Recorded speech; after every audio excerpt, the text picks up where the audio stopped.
That race is getting underway in earnest. Ministers Anita Anand and Steve McKinnon bowing out over the weekend, and Christy Clark and Mark Carney both expected to make formal announcements this week.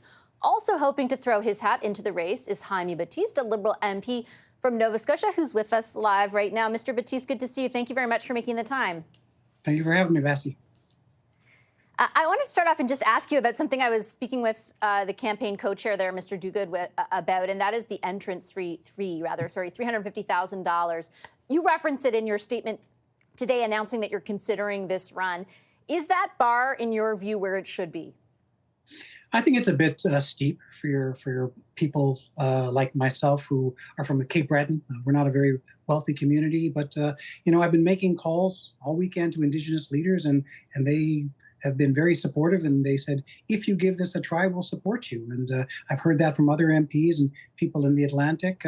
But realistically, if we're looking at the time frame, that basically means you have to make $1,000 donations an hour in lead up to that deadline. But I've heard that the rules will be in down payments. And so, the biggest thing that every candidate's doing right now, not considering their leadership, but actually making calls to see if they can get this done.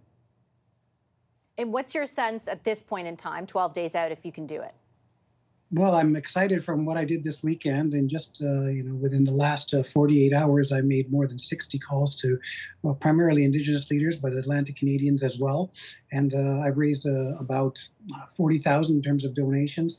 I know that my days are going to be making calls from 10 a.m. till midnight, and that's what I've been doing. And so I've been excited so far, but the only thing I told the leadership is that I'm going to try.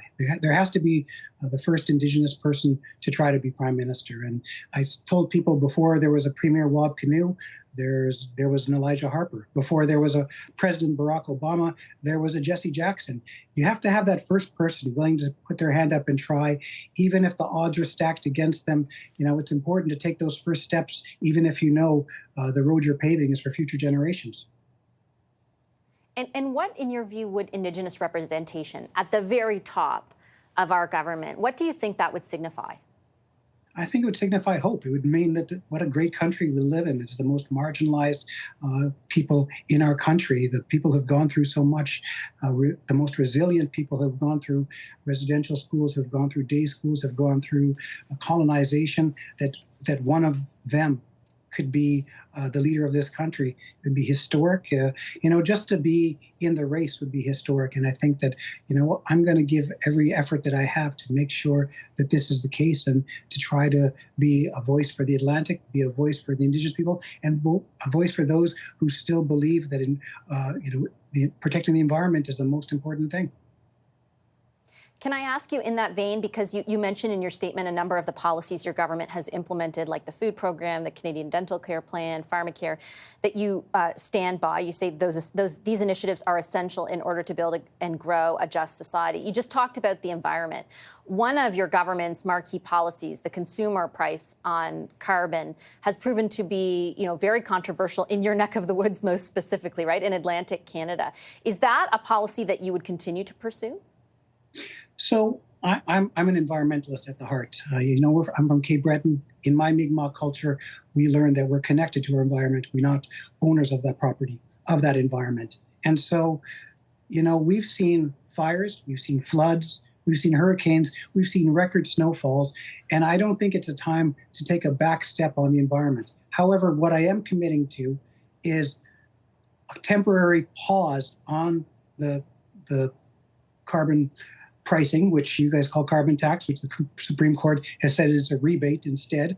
But what I've asked is that we have a First Minister's meeting with the premiers and have a conversation about this. But the conversation can't just be about, it has to be about the environment, but it also has to be about the climate-related disasters that are taking place. And if provinces want to have a real conversation of that, they need to balance what the continued pollution will mean to these extreme weather events that we're having.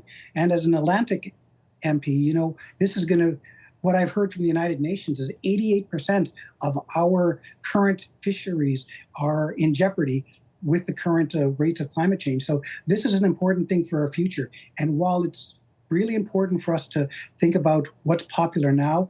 I really want to look at my son at the end of the day and say, when I was in this race, when I was doing this, that I did everything to make sure that he had a livable future.